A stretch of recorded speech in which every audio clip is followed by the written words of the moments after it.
ഒരു ഫോർമേഷനാണ് അവിടെ നടക്കുന്നത്. അതായത് പൂർണ്ണമായി ദൈവത്തിൽ നമ്മൾ ആശ്രയിക്കും വരെ ഈ ഫോർമേഷൻ നടന്നുകൊണ്ടേയിരിക്കും. ഇപ്പോൾ എന്നെ സംഭവിച്ചിരിക്കുന്നത്, അവന് പ്രാർത്ഥന കുറഞ്ഞു. എന്താ കാര്യം? എൻ്റെ കൈ ഒടിഞ്ഞില്ലേ? കാനഡ സ്വപ്നം, കനേഡിയൻ സ്വപ്നമൊക്കെ പൊരിഞ്ഞു, കൈയൊക്കെ ഒടിഞ്ഞു. കൈ ഒടിഞ്ഞു. പിന്നീട് എന്താ പറ്റിയത്? കൈ ഉയർത്താൻ പറ്റിയില്ല. പിന്നീട് കൈ പഴുത്തു, അകത്ത് കിടന്ന് ഇരുമ്പ് റോഡ് പഴുത്തു. അപ്പം നീരായി കാല്. ചെറുപ്പക്കാരൻ ഡിസ്ഫിഗറായിപ്പോയി. നമ്മുടെ ലക്ഷണം മാറും. നീര് കയറുമ്പോൾ ലക്ഷണം മാറത്തില്ലേ അല്ലേ? അപ്പം മാറും. അപ്പം അതനുസരിച്ചിട്ട് അവൻ്റെ ഫെയ്ത്തും ഒക്കെ ഇങ്ങനെ ചീർക്കാൻ തുടങ്ങി. പക്ഷേ ഈ ഫെയ്ത്ത് ചീർക്കുമ്പോഴും ക്രിസ്തു ജോസഫ് ഒരു കാര്യം ചെയ്യും. ഉടമ്പടി ധ്യാനം കൂടിക്കൊണ്ടിരിക്കും. ഒരു പിടി. അത് ഇപ്പം എന്നെ സംഭവിച്ചിരിക്കുന്നത് 1 by 1 ട്രാജഡിയാണ്. ഇങ്ങനെ ട്രാജഡി 1 by 1 ആയിട്ട് സംഭവിക്കുമ്പോഴും ഉടമ്പടി ധ്യാനം ഇവൻ കൂടിക്കൊണ്ടേയിരിക്കും. എന്താ കാര്യം? എന്തൊക്കെ എൻ്റെ ജീവിതത്തിൽ സംഭവിച്ചാലും കർത്താവ് എന്നെ ടോട്ടലായിട്ട് കൈവിടത്തില്ല. എപ്പോഴും കർത്താവ് എന്നെ ഏറ്റെടുക്കും. കാത്തിരിക്കുകയാണ്. അത് ഭയങ്കര സാക്ഷ്യമാണത്. പക്ഷേ ആൾക്കാർക്ക് ആ സാക്ഷ്യം മനസ്സിലേനും തോന്നുന്നത്. പക്ഷെ അത് ഭയങ്കര സാക്ഷ്യമാണ്. നമ്മൾ സാധാരണ സാക്ഷ്യത്തെക്കാളത്തൊരു ക്വാളിറ്റീസുള്ള സാക്ഷ്യമാണ്. എന്ത് പ്രശ്നം വെച്ച് കഴിഞ്ഞാൽ, അതിനുശേഷം ഇവൻ്റെ കൈ രണ്ടാമത് റീഓപ്പൺ ചെയ്യും. ഒടിഞ്ഞുപോയ കൈ, അകത്ത് ഇരുമ്പ് റോഡ് പൊട്ടിയില്ലേ, അത് റീഓപ്പൺ ചെയ്യും. റീഓപ്പൺ ചെയ്ത് വീണ്ടും അത് പൊറുക്കും. ഇപ്പോൾ 2 വർഷം വെറുതെ പോവുകയാണ്. എന്നിട്ട് ഈ 2 വർഷം, അടുത്ത് വരുന്ന 20 വർഷം നീ നിലത്ത് കിടന്നുരുണ്ടോ, അല്ലെങ്കിൽ മുൾക്കിടം വെച്ച് നടന്നോ, കുരിശ് പേര് വിശ്വാസം പ്രഖ്യാപിച്ചോ, അതല്ല പ്രശ്നം.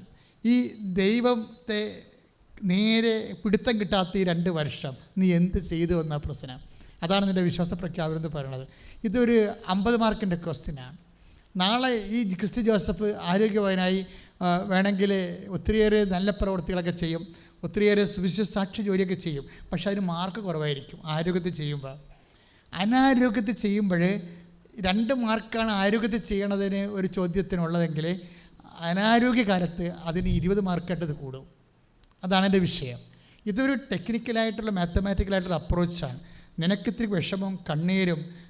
ഞാൻ ചോദിക്കും, നീ എന്താ, എൻ്റെ ഇടവകയിലുള്ള ആൾക്കാരൊക്കെ എനിക്ക് നേരിട്ടറിയാമല്ലോ. അപ്പം ഞാൻ ചിലവളോടൊക്കെ ചോദിക്കും, എൻ്റെ അടി പള്ളി പറഞ്ഞില്ലേ നീ? അപ്പോൾ ചിരിക്കും. അപ്പോൾ അമ്മ പറയാം, അവൾക്ക് പാടില്ലാതെ കിടക്കരുതെന്ന് പറഞ്ഞു. ഞാൻ പറഞ്ഞു, ഇപ്പോൾ ഈ കാലത്തൊക്കെ പാടില്ല വന്നു കഴിഞ്ഞാൽ പലരും കിടക്കുക. അപ്പോൾ ഞാൻ എൻ്റെ രീതി ഞാനും പറയും. എന്താ കാര്യത്തിൽ കഴിഞ്ഞാൽ പിരിച്ച് വന്ന് നടുവേനായിട്ട് കിടക്കണമെന്നാണ്.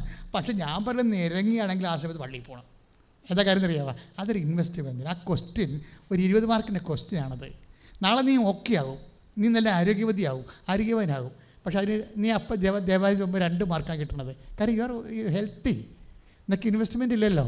ഇപ്പം നിനക്ക് മൂട് കിഴപ്പം, നടുവ് കിഴപ്പം, ഭക്ഷണം കഴിക്കണം, ഒക്കാനും വേണ്ടി ഛർദ്ദിക്കണമെന്നൊക്കെ ഏതൊക്കെ ഒരു മൂവ്മെൻറ്റ് ചെയ്യാൻ പറ്റണില്ല. പക്ഷെ അപ്പം നീ പോകുമ്പോൾ അതിന് 20 മാർക്കാണ്. ഇൻവെസ്റ്റ്മെൻറ്റ് പ്രോബ്ലമാണ് എപ്പോഴും. ഇങ്ങനെ ഓരോരോ കാലത്ത് നമുക്ക് കുറച്ച് ക്ലെയിം ഉണ്ടാക്കി വെക്കണം. അത് കപ്പാസിറ്റി ഉണ്ടാക്കി വെക്കണം.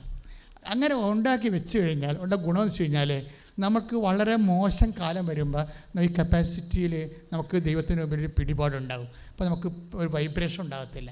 ക്രിസ്തു ജോസഫ് വീണ്ടും സുഖപ്പെട്ട് കഴിഞ്ഞാൽ ഒരു കുഴപ്പമുണ്ട്. അവൻ്റെ കൈ സ്വാധീനം പോയി, കൈ പൊക്കാൻ പറ്റണില്ല.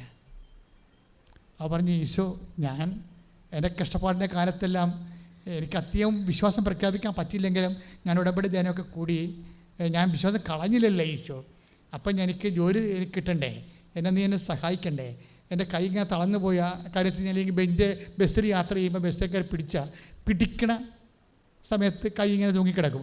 കൈ വിട്ട തകയെന്നടിച്ച് താഴെ പോകും കൈ. അങ്ങനെ ഒരു അവസ്ഥയിൽ കൈയായിപ്പോയി. അപ്പോൾ അവന് ഭയങ്കര സങ്കടമായി. ഒരു യുവാവ് പോകുന്ന ഒരു വഴി കണ്ടില്ലേ. പക്ഷേ എന്നാലും ഇവൻ പിടിവിടുന്നതില്ല. എന്നാലും വിശ്വാസത്തിന് പിടിവിടാതെ നിൽക്കണുണ്ട്. കുറച്ച് കഴിയുമ്പോൾ ഇവൻ്റെ അങ്കിൾ വരുമ്പോൾ പറഞ്ഞു, ക്രിസ്റ്റി എന്തായി, നിൻ്റെ ജീവിതം കുലച്ചല്ലേ, എൻ്റെ കൈയൊക്കെ പോയല്ലേ. ആ അങ്കിളെ കൈ പൊക്കാൻ പറ്റണില്ല എന്നും പറഞ്ഞ് ഇങ്ങനെ പൊക്കിയപ്പോൾ പൊങ്ങി നിൽക്കണം. അതാണ് രസം. അങ്കിളെ കൈ പൊക്കാൻ പറ്റണില്ല എന്നും പറഞ്ഞു നോക്കിയപ്പോഴേ അത് ഫുള്ളായിട്ട് പടിത പോയി പൊങ്ങി നിൽക്കണം. He's healed totally. കൈ എടുത്ത് കർത്താവിനെ hallelujah hallelujah hallelujah hallelujah hallelujah യേശുവേ ഹല്ലേലൂയ പ്രകടമാക്കുന്ന വലിയ കാര്യത്തിന് യേശു നന്ദി പറയുന്നു. നിന്നെ കാണാൻ നിന്നെ കേൾക്കാൻ നാദരുണ്ടേ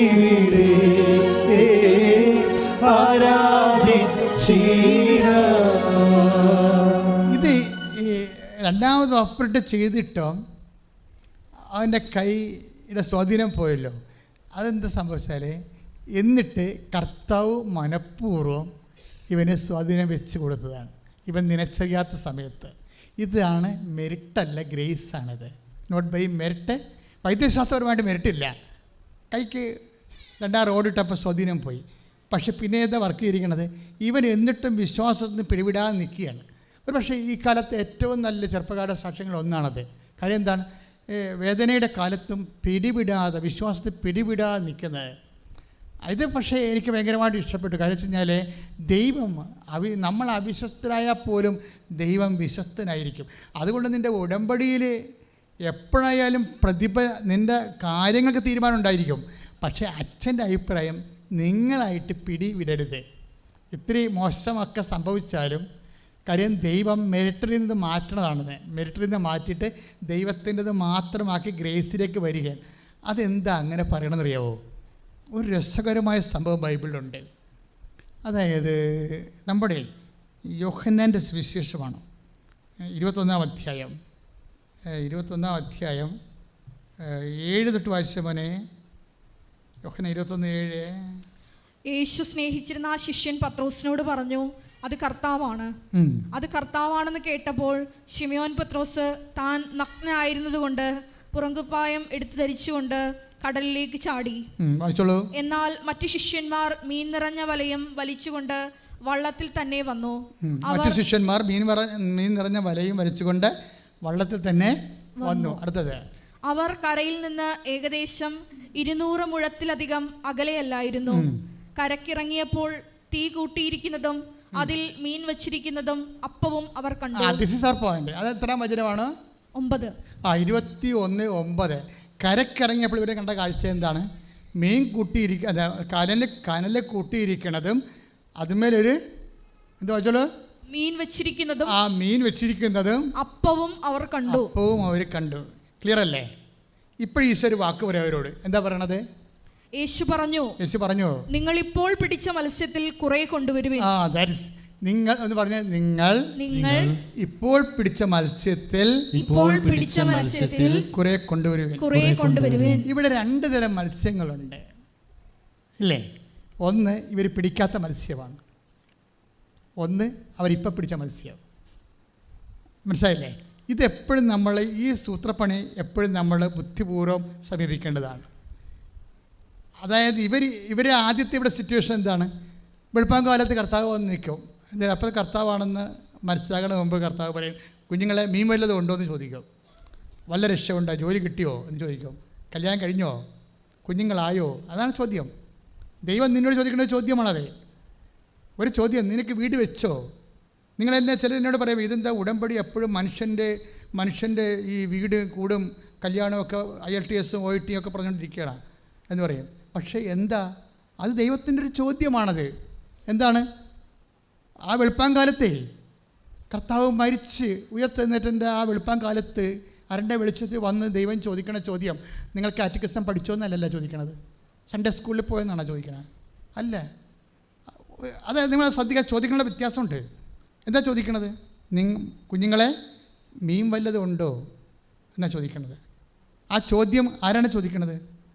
നിൻ്റെ ദൈവം, നിന്നെ വ്യക്തിപരമായി സ്നേഹിക്കുന്ന ദൈവം, നിനക്ക് വേണ്ടി ക്രൂശിക്കപ്പെട്ട ദൈവം, നിനക്ക് വേണ്ടി ഉയർത്തുന്നതിൻ്റെ ദൈവം, നിൻ്റെ ഇല്ലായ്മയുടെ, നിൻ്റെ അധ്വാനത്തിൻ്റെ എല്ലാ തകർച്ചകളിലും നിൻ്റെ കണ്ണീരിൻ്റെ തീരത്തിലേക്ക് വന്ന കർത്താവ് നിന്നോട് ചോദിക്കുന്നതാണ്. എന്താണ്?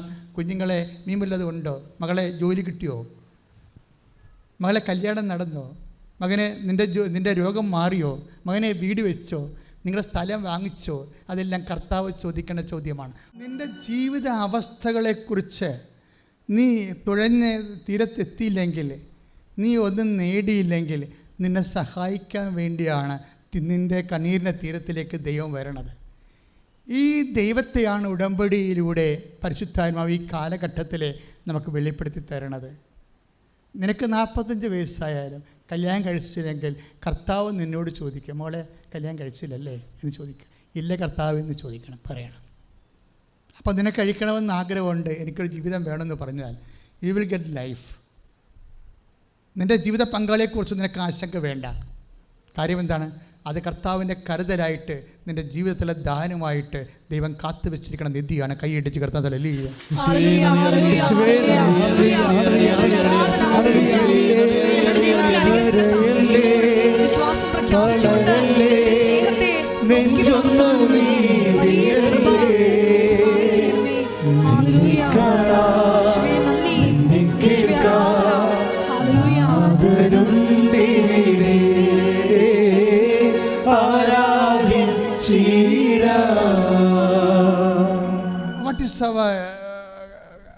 Subject meditation. എന്താ നമ്മുടെ ധ്യാന വിഷയം? നിങ്ങൾ ഇപ്പോൾ പിടിച്ച മത്സ്യങ്ങളെ കുറച്ച് കൊണ്ടുവരുവേൻ. എത്ര മത്സ്യങ്ങളുണ്ടെന്ന് അറിയാവോ? അവരടുത്ത വചനമുണ്ട് 11 വായിച്ചേ. ഉടനെ ശിമയോൻ പത്രോസ് വള്ളത്തിൽ കയറി വലിയ മത്സ്യങ്ങൾ കൊണ്ട് നിറഞ്ഞ വല വലിച്ച് കരയ്ക്ക് കയറ്റി. അതിൽ 153 മത്സ്യങ്ങൾ ഉണ്ടായിരുന്നു. ഇത്രയധികം ഉണ്ടായിരുന്നിട്ടും വല കീറിയില്ല. അതായത് അതിൽ 153 മത്സ്യങ്ങളുണ്ടായിരുന്നു. ഈ 153 മത്സ്യങ്ങൾ എങ്ങനെ ഉണ്ടായതാണ്? കർത്താവിൻ്റെ ഗൈഡ് ലൈൻസിൽ അവർ അധ്വാനിച്ചുണ്ടാക്കിയ മെറിറ്റിൻ്റെ ഭാഗമാണ്, അല്ലേ? അവർ പഠിച്ച്, ഇപ്പം നിങ്ങൾ IELTS പഠിക്കണ പോലെ അല്ലെങ്കിൽ നിങ്ങൾ PSCക്ക് പഠിക്കണ പോലെ നിങ്ങൾ കഷ്ടപ്പെട്ട് പഠിക്കുകയാണ്. അപ്പോൾ ചില ആൾക്കാർ, ക്രിസ്റ്റ് ജോസഫ് എന്താ പറഞ്ഞത്? ഞാൻ ബുദ്ധിമുട്ടി, ഞാൻ പഠിച്ചു, അപ്പോൾ എനിക്ക് ദൈവത്തെ ഒരു ആവശ്യമായിട്ട് തോന്നിയില്ലെന്നല്ലേ പറയണത്. സാക്ഷ്യത്തിലുണ്ട്. ദാറ്റ് മീൻസ് ക്രിസ്റ്റ് ജോസഫ് എന്താണ് സ്റ്റേറ്റ് ചെയ്യണത്? എനിക്ക് മെറിറ്റുണ്ട്, ഗ്രേസ് എനിക്ക് ആവശ്യമായിട്ട് തോന്നിയില്ലെന്നാണ് അയാൾ പറയണത്. മണ്ടത്തരങ്ങളൊന്നും പറയാതിരിക്കുന്നതാണ് എപ്പോഴും നല്ലത്. നമുക്ക് ഗ്രേസ് ആവശ്യമുണ്ട്. അല്ലെ പിന്നെ എന്തിനാണ് ഈ മീൻ ഒരെണ്ണം ചുട്ടു വെച്ചുകൊണ്ട് അവിടെ ഇരിക്കണത്? 2 മീൻ ചുട്ടു വെച്ചുകൊണ്ടിരിക്കണത് എന്തിനാണ്? ഇവർ പിടിച്ചതാണോ? ഇവർ അധ്വാനിച്ചതാണോ അത്? അവനത് അവർക്ക് വേണ്ടി വെച്ച കരുതലാണ്. That is grace. അതാണ് കൃപ. കൈയിടിച്ച് കർത്താൻ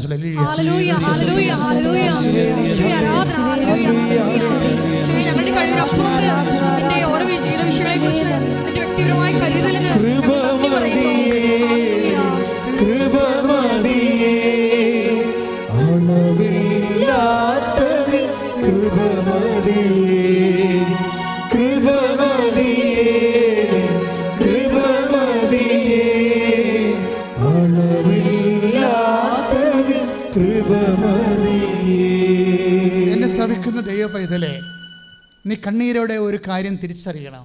എന്താ കാര്യം? നീ അധ്വാനത്തിൽ പാളിപ്പോയാലും, നിൻ്റെ മകൻ ഓട്ടിസമായാലും. ഒരമ്മ എന്നോട് ചോദിച്ചു. അപ്പോൾ അതിന് ഓട്ടിസമാണ്, എൻ്റെ ഇടവക്കാരനാണ്. അപ്പോൾ അമ്മ കണ്ണ് നിറഞ്ഞ അമ്മ ഇലക്ട്രിസിറ്റി ഡിപ്പാർട്ട്മെൻറ്റ് റിട്ടയർ ചെയ്തതാണ്. അപ്പോൾ അവർ എൻ്റെ അടുത്ത് എല്ലാ കാര്യമൊക്കെ ഒരു വികാര നിലയിൽ എല്ലാം ഷെയർ ചെയ്യും. പള്ളിയിൽ ഒക്കെ ഇരിക്കുമ്പോഴുള്ള ഒരു പ്രത്യേകതയാണ്. നമ്മൾ തമ്മിലുള്ള ബന്ധം പോലെ അല്ല ഇടവക വികാരിയും ഇടവക ജീവിതം തമ്മിലുള്ള ബന്ധമെന്ന് പറഞ്ഞത്. കാര്യം എനിക്ക് നിങ്ങളെ കാണാൻ ഒത്തിരി ആൾക്കാർ, ലക്ഷക്കണക്കിന് ആൾക്കാരുള്ള കാരണം എല്ലാവരുമായിട്ട് പേഴ്സണൽ ബന്ധമില്ല. ഞാൻ പിന്നെ നിങ്ങളെ കണ്ണുനീരിൻ്റെ സമയത്ത് നിങ്ങളെ ആശ്വസിപ്പിക്കുന്ന ക്രിസ്തുവിൻ്റെ ഒരു ബന്ധമാണുള്ളത്. അപ്പോൾ ഇടവകയിൽ പേഴ്സണൽ ബന്ധമാണ്. അപ്പോൾ അവരെന്ത് കാര്യം ഉണ്ടെങ്കിലും നല്ലതായാലും ചീത്തയായാലും മോശമായാലും വിഷമമായാലും എല്ലാം പറയും. അപ്പോൾ എന്നോടൊരു കാര്യം ചോദിച്ചേ, അച്ഛാ എൻ്റെ കാര്യം കഴിയുമ്പോൾ ഇവൻ്റെ കാര്യം എന്ത് ചെയ്യുമെന്ന് ചോദിച്ചു. എൻ്റെ കാര്യം കഴിയുമ്പോൾ അപ്പോൾ ഞാൻ ചേച്ചി വിശ്വാസം ഉണ്ടല്ലോ, ചേച്ചിയുടെ കാര്യവും ചേട്ടൻ്റെ കാര്യവും കഴിയുമ്പോൾ കർത്താവിൻ്റെ കാലം ഉണ്ടല്ലോ. എന്താ കാര്യം? കർത്താവിൻ്റെ കാലമില്ലേ? നമ്മൾ അമ്മ വിശ്വസിക്കുകയാണ് ചെയ്യണമെന്നുണ്ടെങ്കിൽ തീർച്ചയായിട്ടും നടപടിക്രമം ഉണ്ടാവും. പക്ഷേ എന്താ പ്രോബ്ലം വെച്ച് കഴിഞ്ഞാൽ, എന്താ ഞാൻ അങ്ങനെ പറഞ്ഞതെന്ന് ചോദിച്ചു കഴിഞ്ഞാൽ, ഈ 153 മത്സ്യം അവർ പിടിച്ചില്ലെങ്കിൽ അവർക്ക് ബ്രേക്ക്ഫാസ്റ്റ് ഉണ്ടാകുമോ? ടെൽമി, എന്നോട് പറയും. നിങ്ങൾ 153 മത്സ്യങ്ങൾ അവർ അധ്വാനിച്ച് പിടിച്ചില്ലെങ്കിൽ അവർക്ക് ബ്രേക്ക്ഫാസ്റ്റ് ഉണ്ടാകുമോ? ഉണ്ടാകുമോ ഇല്ലയോ? ഉണ്ടാകും. എന്താ കാര്യം? നിങ്ങൾ അധ്വാനിക്കാത്ത ഓഹരിയിലേക്ക് ഞാൻ നിങ്ങളെ പ്രവേശിപ്പിച്ചു. കാര്യം എന്താണ്? ഞാനാണ് നിന്നെ പെറ്റത്, ഞാനാണ് നിന്നെ വളർത്തിയത്, ഞാനാണ് നിന്റെ ദൈവം. കൈയിടിച്ച് കർത്താവേ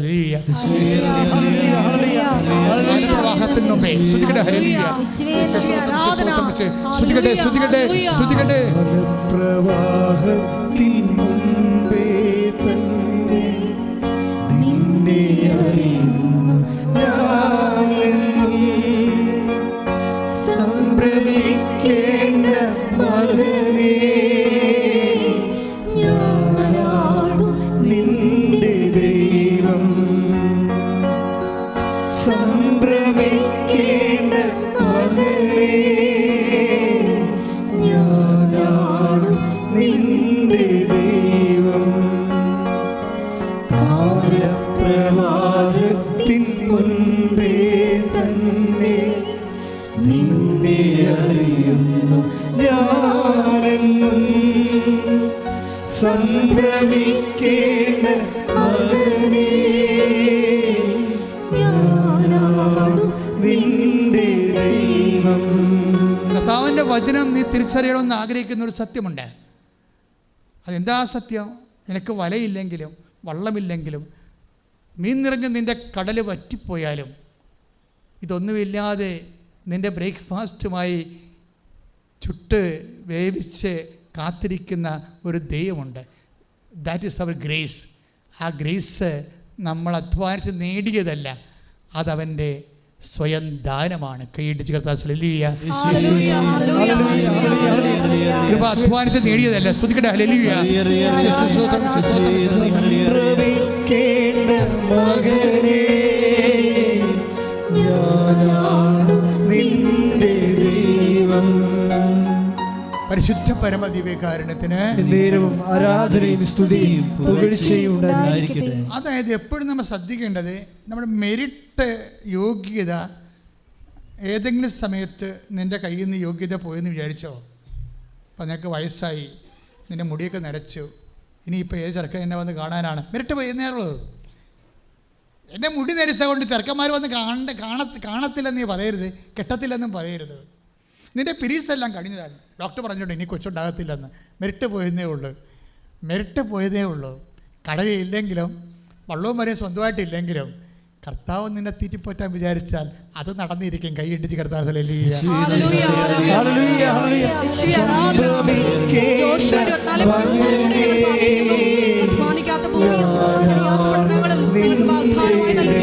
സമർപ്പിക്കേണ്ട മകനെ, സംഭ്രമിക്കേണ്ട മകനേ, ഞാനാണു നിന്റെ ദൈവം. വായിച്ചോളൂ. യോശുവ 24:13. നിങ്ങൾ അധ്വാനിക്കാത്ത ഭൂമിയും നിങ്ങൾ പണിയാത്ത പട്ടണങ്ങളും നിങ്ങൾക്ക് ഞാൻ തന്നു. നിങ്ങൾ ഇന്നിവിടെ വസിക്കുന്നു. സത്യം. അതായത് നിങ്ങൾ അധ്വാനിക്കാത്ത പട്ടണം നിങ്ങൾക്ക് തന്നെന്ന് പറഞ്ഞതിൻ്റെ അർത്ഥം എന്താണെന്നറിയാവോ?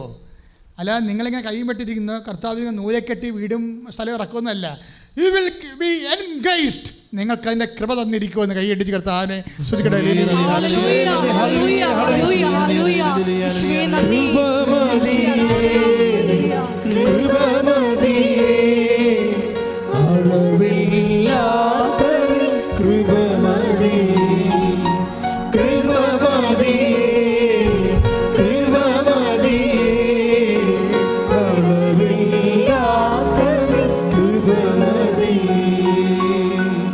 കൃപയുടെ വാതിൽ ഒരിക്കലും ദൈവം അടക്കത്തില്ല.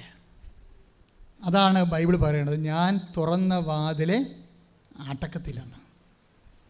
ആർക്കും അടക്കാൻ പറ്റത്തില്ല. അത് ദൈവമല്ലേ തുറക്കണത്. കൃപയുടെ വാതിലിൻ്റെ ഗുണവതാണ്. കൃപയുടെ വാതിൽ നിങ്ങളെ ഉടമ്പടി എടുക്കുമ്പോൾ കൃപയ്ക്ക് അവകാശികളായി മാറുകയും അത് മെരിറ്റായിട്ട് മാറുകയും. ദാറ്റ് മീൻസ് അതായത് മെരിറ്റ് മാറിയിട്ട് കൃപ തന്നെ നിങ്ങളുടെ മെരിറ്റായിട്ട് മാറും. ഇത് നിങ്ങൾ അപ്പോഴപ്പോഴുള്ള വിഷയങ്ങളെ വിശ്വാസപൂർവ്വം സമീപിച്ച് പ്രത്യാശയോടെ മുന്നേറുമ്പോഴാണ് ഉടമ്പടിയുടെ വാഗ്ദാനങ്ങൾ അവകാശമാകണത്. പ്രാർത്ഥിക്കുക. കർത്താവ് ദൈവമേ, അതാത് സമയത്തെ കാലാവസ്ഥാ നിറഭേദങ്ങള് അനുസരിച്ചുകൊണ്ട് സങ്കടപ്പെടാതെ നിരാശപ്പെടാതെ അങ്ങിൽ പ്രത്യാശ അർപ്പിച്ച് നിരന്തരം ആത്മക്കരുത്ത് പ്രാപിക്കുവാൻ നീ കൈ തുറക്കും വരെ കാത്തിരിക്കുവാൻ എന്നെ അഭിഷേകം ചെയ്യണമേ. ശ്രദ്ധിക്കട്ടെ.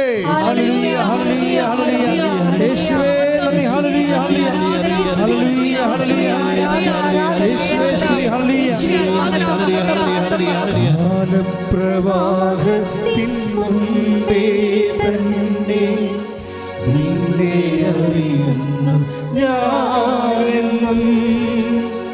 സംഭ്രമിക്കേണ്ട മകനേ, ഞാനാണു നിന്റെ ദൈവം. സംഭ്രമിക്കേണ്ട മകളെ, ഞാനാണ് നിന്റെ ദൈവം. എഴുന്നേൽക്കുക. കൃപയായി കർത്താവ് നിന്നെ തീറ്റിപ്പോറ്റുമ്പോഴും അധ്വാനിക്കാതെ ഇരിക്കരുത് എന്നുള്ള സന്ദേശമാണ് അവരെ കൊണ്ട് കടലിൽ വലയിറക്കി 853 മത്സ്യങ്ങളെ കർത്താവ് പിടിപ്പിക്കുന്നത്. മെറിറ്റും യോഗ്യതയും അത് അധ്വാനത്തിൻ്റെ യോഗ്യത. കർത്താവ് കരുതി കാത്തു വെച്ചത് അവിടുത്തെ കൃപ. രണ്ടും നിനക്ക് അവകാശമാക്കുകയാണ് ഉടമ്പടിയിൽ. നമ്മളിപ്പോൾ രോഗസൗഖ്യ പ്രാർത്ഥനയെല്ലാം അതിമനോഹരമായി ഈശോ ആദ്യമേ നിർവഹിച്ച കാരണം നമ്മൾ സമാപന ആശീർവാദത്തിലേക്ക് പോവുകയാണ്.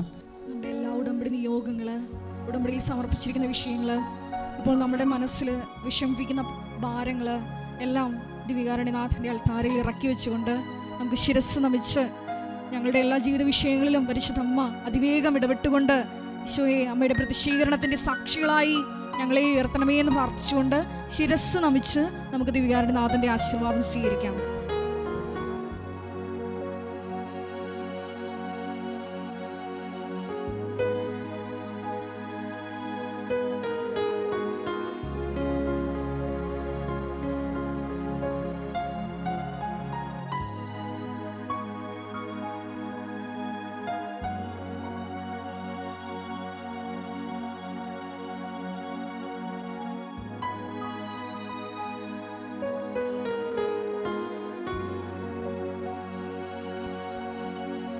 പരിശുദ്ധ പരമമാ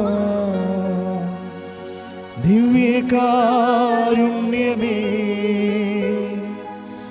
എന്നുമെന്നും അങ്ങേക്കാരാധന. പരിശുദ്ധ പരമമാ ദിവ്യകാരുണ്യമേ, എന്നുമെന്നും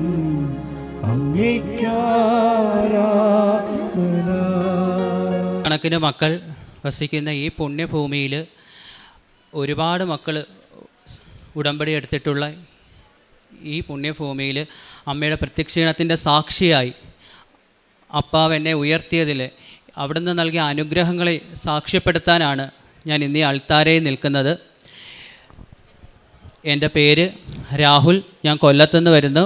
ഞാൻ ഉടമ്പടി എടുത്തത് 27/4/2022 അതിനു മുമ്പ് ആദ്യമായി യേശുവിനെ എൻ്റെ ഭവനത്തിലേക്കും എന്നിലേക്കും സ്വീകരിച്ചത് ആദ്യമായി എങ്ങനെയാണെന്ന് പറയാം. വർഷങ്ങൾക്ക് മുമ്പ്, 10 വർഷത്തിനെങ്കിലും മുമ്പ് ഒരിക്കൽ എൻ്റെ ചേച്ചി പഠിക്കുന്ന സമയത്ത് ഒരു കൂട്ടുകാരി ചേച്ചിയുടെ കൂട്ടുകാരിക്ക് ഒരു കൊന്ത കിട്ടുകയും അത് അവരെ വീട്ടിൽ കൊണ്ടുപോകാൻ പറ്റാത്തതുകൊണ്ട് അതൊരു പള്ളി കണ്ടപ്പോൾ എടുത്ത് മാറ്റാനായിട്ട് നോക്കുകയും അതെൻ്റെ ചേച്ചി വാങ്ങിക്കുകയും അത് വീട്ടിലേക്ക് കൊണ്ടുവരികയും അന്ന് ആദ്യമായിട്ടാണ് യേശു ഞങ്ങളുടെ ഭവനത്തിലേക്ക് എത്തുകയും ഞങ്ങളത് ഹൃദയപൂർവ്വം സ്വീകരിച്ചുകൊണ്ട് അന്ന് മുതൽ പ്രാർത്ഥിക്കുമ്പോൾ യേശു എന്നൊരു വ്യക്തി മാത്രം ഓക്കെ, കാരണം നമ്മൾ അതിനെക്കുറിച്ച് കൂടുതൽ അറിയത്തില്ല. ഞാനൊരു അക്രൈസ്തവനാണ്. അപ്പം നമ്മൾ വിശ്വാസത്തോടെ പ്രാർത്ഥിക്കുമായിരുന്നു. എവിടെയെങ്കിലും പോകുമ്പോൾ ഒന്ന് പ്രാർത്ഥിച്ചിട്ട് അതിലൊന്ന് മുട്ടിയിട്ട് പോകുമായിരുന്നു. അങ്ങനെയാണ് യേശുവിനെ ആദ്യമായി ഞങ്ങളുടെ ഭവനത്തിലേക്ക് ഞങ്ങൾ ഓരോ മക്കളുടെ ഹൃദയത്തിലേക്കും ഏറ്റെടുത്തത്. പിന്നീട് യേശുവിനെ ഞാൻ കൂടുതലായിട്ട് യേശു ആരാണെന്ന്, എന്താണെന്നും, എങ്ങനെ പ്രാർത്ഥിക്കണമെന്നും, എന്താണെന്നും ഒക്കെ അറിയാൻ തുടങ്ങിയത് ഉടമ്പടി എന്ന മഹാപുണ്യം ഞങ്ങളിലേക്ക് എത്തിയപ്പോഴാണ്. അത് എത്താൻ കാരണം അത് ഞാനൊന്ന് പറയാം എങ്ങനെയാണെന്ന്. എൻ്റെ വീടിൻ്റെ തൊട്ടടുത്തായിട്ട് ഒരു വാടകക്കാർ വരികയും അവരവിടെ അവർ വാടകയ്ക്ക് താമസിക്കുകയും അവർ ഏതാണ്ട് 2 വർഷത്തോളം അവിടെ താമസിക്കാനായിട്ട് വന്ന്, അപ്പോൾ 1.5 വർഷമൊക്കെ ആയപ്പോഴത്തേക്കും അവിടെ താമസമൊക്കെ ആയി സഹകരിക്കുകയൊക്കെ ചെയ്തുകൊണ്ടിരുന്ന സമയത്താണ് ആ വീട്ടിലേക്ക് അവരുടെ അനിയത്തി താമസത്തിന് വരികയും, അപ്പോൾ അവരെ വായിന്നാണ് ഒരു ദിവസം എന്തോ കഴിച്ചോന്ന് ഇങ്ങനെ ചോദിച്ചത്. കഴിച്ചോന്ന് ചോദിച്ചപ്പോൾ ഇല്ല, എനിക്കിന്ന് ഉപവാസമോ കൃപാസനത്തിലെന്ന് പറഞ്ഞ് ഞാനതവിടെ കേട്ട് കൃപാസ ഉപാസം അന്ന് കളഞ്ഞു പോയി. പിന്നെ വീട്ടിൽ ചെന്നിട്ട് എന്താണ് അത് അങ്ങനെ പറഞ്ഞത്, അങ്ങനെ ഞാൻ പിറ്റേന്ന് ചോദിച്ചു, ചേച്ചി എന്താ ഇന്നലെ ചേച്ചി പറഞ്ഞ് ആഹാരം കഴിച്ചില്ല, ഉപവാസമോ കൃപാസനം? അന്നേരം പറഞ്ഞു, രാഹുൽ ഇതൊരിക്കലും കേട്ടിട്ടില്ലേ കൃപാസനോ എന്നൊക്കെ എന്ന് വെച്ച്. ഞാൻ പറഞ്ഞു ഇല്ല, കേട്ടില്ല, ഞാൻ ആദ്യമായിട്ടാണ്. അന്നേരം എനിക്കിതിനെക്കുറിച്ച് കാര്യങ്ങൾ പറഞ്ഞു തരികയും ഇങ്ങനെയൊക്കെയാണെന്നൊക്കെ പറയുന്നത്. ഇനി എൻ്റെ സാക്ഷ്യത്തിൻ്റെ ഞാൻ 7 ഉടമ്പടിയായെന്ന് പറഞ്ഞല്ലോ. അപ്പോൾ എൻ്റെ ആദ്യമായിട്ട് ഞാൻ വെച്ചേക്കുന്ന എൻ്റെ ഏറ്റവും വലിയ ആഗ്രഹമായിരുന്നു എനിക്കൊരു ഗവൺമെൻറ് ജോലി. ഞാൻ ഡിപ്ലോമ എഞ്ചിനീയറിംഗ് കഴിഞ്ഞ് പിറ്റേ ദിവസം മുതൽ കോച്ചിങ്ങിന് പോയിക്കൊണ്ടിരിക്കുകയാണ്. ഇന്ന് 7 ഉടമ്പടി പുതുക്കിയിട്ട് എൻ്റെ ആ കാര്യം സാധിച്ചില്ല. പക്ഷേ എനിക്കതിന് ഒട്ടും വിഷമമൊന്നും സാധനമില്ല. അതുപോലെ തന്നെ ഓരോ കാര്യങ്ങളിലും ഇപ്പം ഞാൻ പ്രാർത്ഥിച്ചിട്ട് ഒരുപാട് പേർക്ക് ഇപ്പം എൻ്റെ കാര്യങ്ങൾ സാധിക്കുന്നില്ലെങ്കിൽ പോലും ഞാൻ പ്രാർത്ഥിച്ചിട്ട് മറ്റു പലർക്കും കിട്ടുന്നത് കേൾക്കുമ്പോൾ അവർ പിന്നെയും വീണ്ടും എന്നോട് പറയാമെന്ന് പ്രാർത്ഥിക്കുക, രാഹുൽ പ്രാർത്ഥിക്കുക എന്ന് പറയുമ്പോൾ എനിക്ക് കിട്ടാത്തതിലല്ല, ഞാൻ പ്രാർത്ഥിച്ചിട്ട് മറ്റുള്ളവർക്ക് കിട്ടുന്നല്ലോ എന്നുള്ള കേൾക്കുമ്പോൾ ആ ഒരു സംതൃപ്തിയാണ് ഏറ്റവും വലിയ സംതൃപ്തിയായിട്ട്. രോഗസൗഖ്യങ്ങളെയാണ് പറയാൻ പോകുന്നത്. എനിക്ക് ഓർമ്മ പോലുമില്ല, കാരണം എത്രയോ വർഷങ്ങൾ കൊണ്ട് എനിക്കൊരു അലർജി എന്ന് പറയുമ്പോൾ എല്ലാവരും വിചാരിക്കുമോ നിസാല അല്ല. അലർജി എന്ന് പറയുമ്പോൾ എനിക്ക് വീട്ടിനകത്തുള്ള കറി വെക്കുന്നതിൻ്റെ സ്മെല്ലോ കടുക് വറുക്കുന്നതിൻ്റെയോ അല്ലെങ്കിൽ തൂക്കുന്നതിൻ്റെ ഫാൻ ഇടുമ്പോൾ ഒരു പൊടിയോ അങ്ങനത്തെ ഒന്നും എനിക്ക് ശ്വസിക്കാൻ പറ്റത്തില്ല. മൂക്കിനകത്ത് പുഴു ഞൊളയുന്നത് പോലെയുള്ള അവസ്ഥയും അത് മുഖേന മൂക്കിൽ നിന്ന് വെള്ളം ഒലിക്കുമെന്ന് വെച്ച് കഴിഞ്ഞാൽ പിന്നീട് അത് പനിയും മറ്റ് അസുഖങ്ങളിലേക്കൊക്കെ പോവുകയായിരുന്നു. അത് ഞാൻ എൻ്റെ ഉടമ്പടിയിൽ വെച്ചിട്ടുള്ള കാര്യങ്ങളോ ഒന്നും അല്ലായിരുന്നു.